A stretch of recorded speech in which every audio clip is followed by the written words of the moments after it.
मोदी सरकार पूंजीवाद के दबाव के थले है तो वो दबाव मतलब मन रही है, वो किसानों लोगों का दबाव नहीं मन रही क्यों कामरेड बंदे नहीं है। इत्थे दो विचार ने मेरा ख्याल है। मैं एक गल थोड़ी राही कहना चाहना, अज दुनिया के विच किते किसी कामरेड के भ्रिष्टाचार का रोग होवे किसी ते भी सारी दुनिया के विच साडे संयुक्त मोर्चा अकाली कांग्रेस का नहीं विरोध करना, ना कामरेडों का विरोध करना है, ना आम पार्टी का विरोध करना। उन्होंने तो कल्ले सवाल पूछने ने तो भारतीय जनता पार्टी का जज के विरोध करा। साड़ियाँ पंजाब दी 32 जथेबंदियां हजे कोई राजनीति बारे नहीं सोच रही, वो असीं मोर्चे वास्ते सोचा, मोर्चे साडी टिकिया है, वो उत्थे वोटां पैंदियां कुछ पैंदियां, असीं नहीं जावांगे। देश की राखी लई सरहदां ते जवान बैठा है ते खेतीबाड़ी कानून रद्द कराउण लई देश का किसान दिल्ली दीयां सरहदां ते बैठा है, दिल्ली दीयां बरूहां ते बैठा है, दिल्ली दे बार्डरां ते बैठा है। किसान अज दिल्ली दाखिल होए सी। दरअसल संसद चल रही है और किसान कहते कि असीं किसान संसद लावांगे जंतर मंतर किसान संसद चल रही है किसानों की। और रुलदू सिंह मानसा सीनियर किसान आगू साडे नाल इस वेले मौजूद ने, गलबात करते हैं।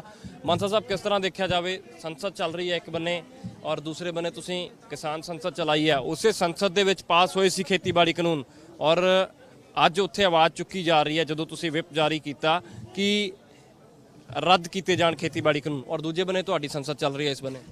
इस समय असीं दो गल्लां कीतियां, मेरा ख्याल है साडी लीडरशिप ने सियाणियां कीतियां ने गियां। बंद कर असाही करके बंद कर ते जिहड़ा एक तां असीं इत्थे संसद सद्दी है, एक असीं मतलब अंदर जिहड़ा विप जारी कीता उन्हां नूं विरोधी धਿਰ ਨੂੰ ਇੱਕ ਥਾਂ ਤੇ करता हैगा। ये साडा एक वधिया प्रोग्राम सारी दुनिया दे विच गल गई हैगी, साडे संसद भी गई है, जिहड़े अंदर विरोध हो रहा उहदी हुई है। मोदी दी इस गल ते बहुत वड्डी निखेधी हो रही है। मोदी सरकार दा तुसीं कह रहे हो कि निखेधी बहुत वड्डे पद्धर ते हुई है, की फिर सरकार के उपर असर नहीं पै रहा या वजह की मनी जाए? सरकार हजे भी उस गल ते उस स्टैंड के उपर है कि कानून रद्द नहीं होणगे, इन्हां दे विच सोधां हो सकदियां। मोदी सरकार पूंजीवाद के दबाव के थले है तो वो दबाव मतलब मन रही है, वो किसानों लोगों का दबाव नहीं मन रही। तो इस करके पर फिर भी सरकार असीं घेर ली जा फिरों सड़कों से बैठे हाँ, संसद सद ली आपदी ते अंदरों विरोध करता। सरकार घिरी हुई है साडे च। देश दे विच कोई पहला अंदोलन नहीं होया किसानों नूं लैके, पर बहुत वड्डे अंदोलन होए ने पहलां भी, सरकारां हिलियां। की लगदा तुहानूं तुहाडे इस अंदोलन का कितना वड्डा असर देखदे हो सरकार दे उपर? मेरा ख्याल है चाचा जी सिंह ने 9 महीने लड़िया सीगा, सानू पंजाब के किसानों नूं 10 महीने हो जाणगे। 26 तरीक नूं 2 महीने असीं पंजाब च लड़िया, 8 महीने इत्थे हो जाणगे।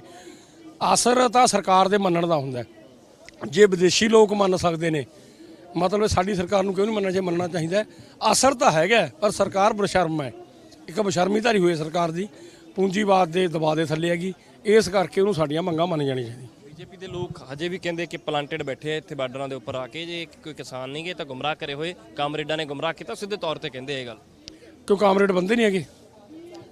इत्थे दो विचार ने मेरा ख्याल है। मैं एक गल थोड़ी राही कहना चाहना, अज दुनिया के विच किते किसी कामरेड के भ्रिष्टाचार का रोग होवे किसी ते भी सारी दुनिया के विच कोई परचा दर्ज होया होवे, पर इन्हां चों मैनूं कोई बच्चा दिखा दो, कोला घटाला, यूरिया घटाला, जहाज़ घटाला, तोपां घटाला, आ हुण घटाला मोदी के सिर लगी जांदा हैगा।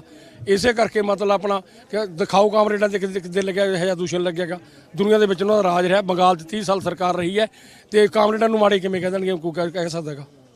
तुसीं घिरा करन दी गल कही है और यही वजह है कि बीजेपी के आगू बयानबाजी इस तरह की करते, इसे करके उन्होंने प्रति रोज तिखा हो रहा है, या फिर खेतीबाड़ी कानून सेंटर की गौरमेंट लैके आई इस करके? विरोध तो इस करके हो रहा है भी जिहड़ी महंगाई 65 साल च वधी, 70 साल च वधी, ये राज के वसाही मुका देनी, ये राज च 7 सालों च वध गई। इस करके विरोध हो रहा है। ठीक है, अगे भी विरोध जारी रहेगा बीजेपी के आगुओं का, या फिर हुण तां बीजेपी के आगुओं का विरोध हो रहा है जिद्दां तुसीं कह रहे हो कि बीजेपी के आगुओं का विरोध कर रहे हैं क्योंकि सेंटर की गौरमेंट खेतीबाड़ी कानून लैके आई, और दूजे लोग भी जिहड़े पिंडां दे विच जांदे घेराबंदी उन्हां दी भी कर ली जाती है, होर लीडर जांदे कांग्रेसी जाण भावें आप वाले जाण? नहीं, साडे संयुक्त मोर्चा अकाली कांग्रेस का नहीं विरोध करना, ना कामरेडों का विरोध करना है, ना आम पार्टी का विरोध करना है। उन्होंने तो कल्ले सवाल पूछने ने तो भारतीय जनता पार्टी का जज के विरोध करांगे। भारतीय जनता पार्टी का इलैक्शन भी विरोध करो? हाँ, इलैक्शन भी विरोध करांगे, जज के करांगे।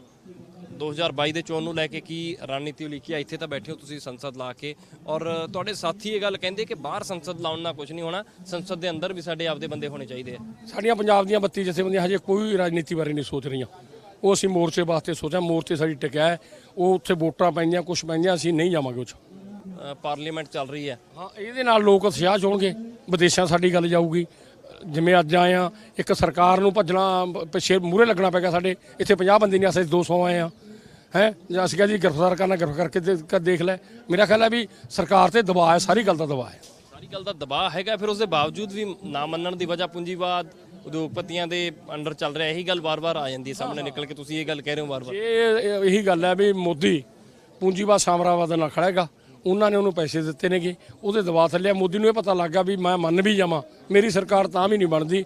ਉਹ ਇਸ ਗੱਲ ਤੋਂ ਤਾਂ ਕਰਕੇ ਅੜਿਆ ਹੋਇਆ।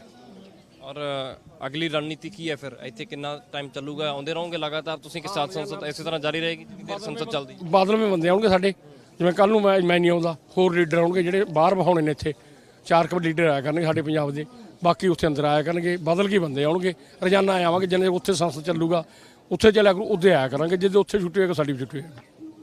ਘਰ ਗਿਆ ਨੂੰ ਕਿੰਨੇ ਦਿਨ ਹੋ ਗਏ? ਘਰ ਗਏ ਨੂੰ ਮੈਨੂੰ ਮੇਰਾ ਖਿਆਲ 10 ਕੁ ਦਿਨ ਹੋ ਗਏ। ਮੈਂ 8 ਮਹੀਨਿਆਂ 'ਚ 15 ਦਿਨ ਗਿਆ ਘਰ, ਤੇ ਉਸ ਤੋਂ ਬਾਅਦ ਮੈਂ ਮਤਲਬ ਨਹੀਂ ਗਿਆ। ਬਸ 15 ਕੁ ਦਿਨ ਗਿਆ, ਬਸ ਇਹੀ ਗੱਲ ਹੈ। ਸੋ ਰੁਲਦੂ ਸਿੰਘ ਮਾਨਸਾ ਸਾਡੇ ਨਾਲ ਮੌਜੂਦ ਸਨ। ਰੁਲਦੂ ਸਿੰਘ ਮਾਨਸਾ ਹੁਣੀ ਕਹਿ ਰਹੇ ਨੇ ਕਿ ਇੱਕ ਪਾਸੇ ਪਾਰਲੀਮੈਂਟ ਦੇ ਵਿੱਚ ਅਸੀਂ ਜਦੋਂ ਵਿਪ ਜਾਰੀ ਕੀਤਾ ਸੀਗਾ ਤਾਂ ਵਿਰੋਧੀ ਜੋ ਓਪੋਜੀਸ਼ਨ ਦੇ ਲੀਡਰ ਨੇ, ਓਪੋਜੀਸ਼ਨ ਦੇ ਸਾਂਸਦ ਨੇ, ਉਹ ਲਗਾਤਾਰ ਮੁੱਦੇ ਚੁੱਕਦੇ ਰਹੇ ਨੇ। ਔਰ ਲਗਾਤਾਰ ਹੁਣ ਵੀ ਵਿਪ ਜਾਰੀ ਕਰਨ ਤੋਂ ਬਾਅਦ ਉਹਨਾਂ ਨੇ ਖੇਤੀਬਾੜੀ ਕਾਨੂੰਨ ਦਾ ਮੁੱਦਾ ਚੱਕਿਆ ਕਿ ਸਰਕਾਰ ਖੇਤੀਬਾੜੀ ਕਾਨੂੰਨ ਰੱਦ ਕਰੇ ਤਾਂ ਕਿ ਕਿਸਾਨ ਵਾਪਸ ਆਪਣੇ ਘਰਾਂ ਨੂੰ ਜਾਣ। ਔਰ ਕਿਸਾਨ ਸੰਸਦ ਲਾ ਰਹੇ ਨੇ ਇਹ ਜੰਤਰ ਮੰਤਰ ਆ ਕੇ, ਔਰ ਉਸੇ ਤਰ੍ਹਾਂ ਹੀ ਡਿਬੇਟ ਹੋ ਰਹੀ ਹੈ। ਉਸੇ ਤਰ੍ਹਾਂ ਹੀ ਪੂਰਾ ਮਾਹੌਲ ਜੋ ਪਾਰਲੀਮੈਂਟ ਦੇ ਅੰਦਰ ਹੁੰਦਾ, ਉਸੇ ਤਰ੍ਹਾਂ ਹੀ ਕਿਸਾਨਾਂ ਨੇ ਕਿਸਾਨ ਸੰਸਦ ਲਾ ਕੇ ਬਣਾਇਆ ਤੇ ਕਹਿੰਦੇ ਕਿ ਖੇਤੀਬਾੜੀ ਕਾਨੂੰਨ ਰੱਦ ਕਰਾਉਣ ਲਈ ਸਰਕਾਰ ਦੇ ਉੱਪਰ ਪੂਰਾ ਦਬਾਅ ਬਣਾਇਆ ਜਾਏਗਾ ਤਾਂ ਕਿ ਸਰਕਾਰ ਖੇਤੀਬਾੜੀ ਕਾਨੂੰਨ ਰੱਦ ਕਰੇ ਤੇ ਕਿਸਾਨ ਵਾਪਸ ਆਪੋ ਆਪਣੇ ਘਰਾਂ ਨੂੰ ਮੁੜ ਜਾਣ। ਕੈਮਰਾਮੈਨ ਸ਼ਮਸ਼ੇਰ ਦੇ ਨਾਲ ਵਿਕਰਮ ਸਿੰਘ, ਪ੍ਰੋ ਪੰਜਾਬ ਟੀਵੀ, ਦਿੱਲੀ।